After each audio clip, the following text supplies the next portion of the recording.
naye Mukama Katonda ono kyonna kyonna Kadaama kye yakola Katonda yandibadde addirizaamuko ku busungu, naye obusungu bwo bususse. Omwana w'omuddugavu asusse okulabira ennaku n'okufiira ku ddungu ate ng'afiira bwemage. Akatambi k'olabaako oba ebifaananyi by'olaba ebyo, oyo Kadaama Munnayuganda. Yagenda n'alwalira mu kiyumba ky'Omuwarabu. Kadaama ono simumanyi mannya, nfunye information ye naye simumanyi mannya. Yagenda n'alwalira mu kiyumba ky'Omuwarabu ewa boosi we gy'abadde akolera. Mu kulwalirayo abadde abeera naye nga tafuna bujjanjabi. Omuwarabu takera nkona ku makya n'agamba omwana ono alwadde kamutwaleko mu ddwaliro. Abadde mu nnyumba naye nga mulwadde, nga omanyi nti olwadde nga tofuna mpeke, tofuna panado kebe peyinikiira, ate ng'emirimu olina okugikola. Kadaama ono bw'atyo bw'abadde abeera. Kati Kadaama ono oluvannyuma lw'okulwalira mu nnyumba ya boosi we atuuse akaseera ng'agonze nga takyasobola kuba nti ate yeesobola. Omuwarabu kye yakoze kwe kuvuga Kadaama ono n'amusuula ku kkubo mu ttawuni eyo mu Aleyini. Bwe yamusudde n'amuleka awo mu mbeera embi gy'omulaba gy'alimu, ataawa, akaaba nga takyesobola, ng'obulamu bugenda. Naye boosi we ye n'amukwata n'amusuula eyo mu Aleyini ku kkubo, n'atambula n'avuga n'addayo ewaka ewuwe. Kadaama ono abadde ali awo ng'ali mu maziga akaaba, asaba abantu bamuyambe kale bamutwaleko mu ddwaliro. Ne wabaawo omusajja azze yoyo gw'olaba awo ayambadde white mu Pakistaani. Omusajja oyo bw'asanze Kadaama ono ng'ali mu kuyaayaana alaajana, ataawa obulamu bugenda, omusajja ono kwe kumubuuza n'amugamba ndi Munnayuganda naye nga n'okwogera takyasobola kwogera. Omusajja ono mu Pakistaani ky'akoze kwe kukwata essimu n'akubira ambulance ey'eddwaliro lya Al-Ain Hospital lijje litwale Kadaama ono mu ddwaliro.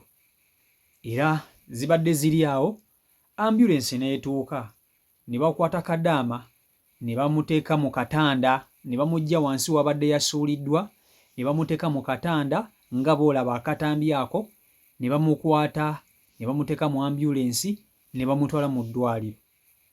Essaawa zino omwana oyo ali mu ddwaliro yekka. Ku bulwadde bw'ayiseemu talina muntu yenna amujjanjaba, talina muntu yenna alina gw'ayinza kutuma yadde n'akakopo k'amazzi, talina muntu yenna amuliko, aliwo ku lulwe. Talina kintu kyonna kyonna ky'atambudde nakyo ng'omuntu, yadde n'ekimu. Kwegamba ali mu ddwaliro nga bw'okera ku makya n'ogenda mu ddwaliro nga tolina yadde oba yadde n'akasente talina, keeba essimu tagirina. Gwe wenna ng'omanyi omwana ono, mwana muwala oyo ng'omumanyi, oyinza okuba nga watambula naye nga mujja, oba nga mwakozesa kampuni emu, oba nga neighbor wo, oba nga muganda wo, oba oli wa famire.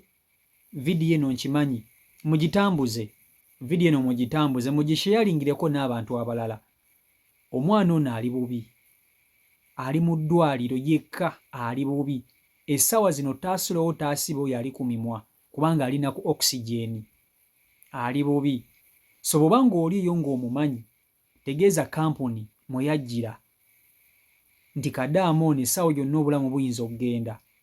Famire y'omwana ono bwe muba nga mulaba akatambi kano, omwana wammwe yeyo embeera gy'alimu, muyinza okuba nga mwakomadde okumuwuliza, naye ate mulina okukimanya nti omwana ono embeera gy'alimu mbi nnyo, mbi ddala.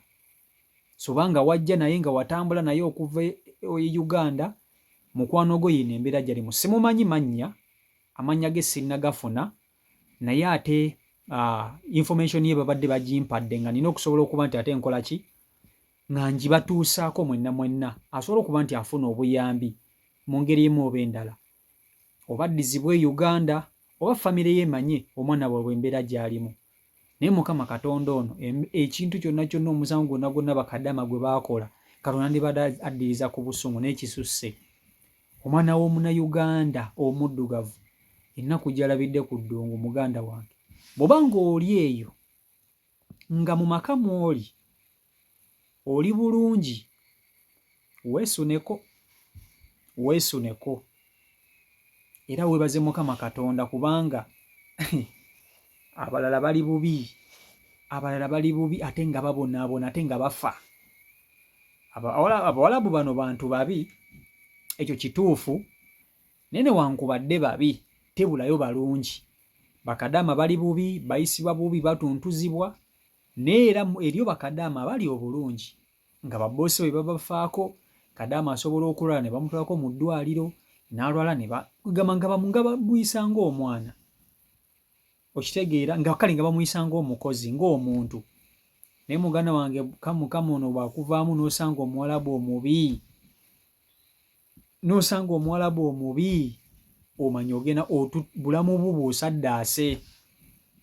bw'osaddaase. So gwe wenna ng'oli eyo ng'oli bulungi, weebaza Katonda, kubanga okusanga Omuwarabu omulungi obanga azannya zzaala, kubanga kuzannya zzaala, ofunamu oba n'ofiirwa.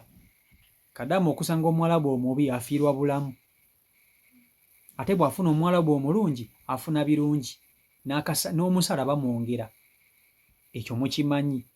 So nkuba omulanga eri yenna amanyi omwana ono, mbasaba busabi mutambuze vidiyo eno etuuke ku kampuni Atlisco eyamuleeta. Mbasaba busabi mugitambuze vidiyo eno etuuke ku kampuni eyamuleeta. Oba weetaga kugisheyalinga, Atlisco famire y'omwana ono oba ayina baganda be basobole okuba nti bamanya omwana waabwe embeera gy'alimu. Ebifaananyi byebyo naye simumanyi mannya era simanyi kampuni mwe yajjira, wabula nkimanyi omuntu yenna yenna amumanyi bw'analaba ekifaananyi ky'omwana ono ajja kupasinga information etuuke ku oyo gwe kikwatako gy'erina okutuuka. Kitegeera ekintu ekyo. So byebyo mawulire si malungi naye nga tulina okuba nti ate. Assalamu alaikum wa rahmatullah. Abaddu ba Allah n'abazaana be, abasiraamu n'abatali basiraamu, mbazikirira omuddu wa Allah Kakensa Professor mu kulombeddwa ku buli nsonga zonna. Ono si mulala ye Haji Mukisakale. Subhanallah. Ono alombeddwa ezitebenkeza obufumbo, edduwa ezikuwa obwenkanya nga wanyagibwako ebibyo oba nga waferebwa, edduwa ezigulawo enzigi erimu abaagala okgenda ku byeyo n'obeyuka mu nsi eno. Mwe abali ku byeyo abaagala empapula z'obutuuze, edduwa weeziri, edduwa ku ndwadde, edduwa ezikuuma ekintu kyo, edduwa ezikuba abalabe, edduwa ezikuba abalogo, edduwa ezikuba abasazi, edduwa maama nnyabo mmenye kindeke ki na buli dduwa yonna gye baweetaze. Ate nno ku buli nsonga nkimanyi omwetaaga mukubire ku 0778 92 91 41 oba ku 0789 63 19 6. Osobola omusanga ebuuti okulwa emitiiyana. ye Haji Mukisakale. Salamu alaikum.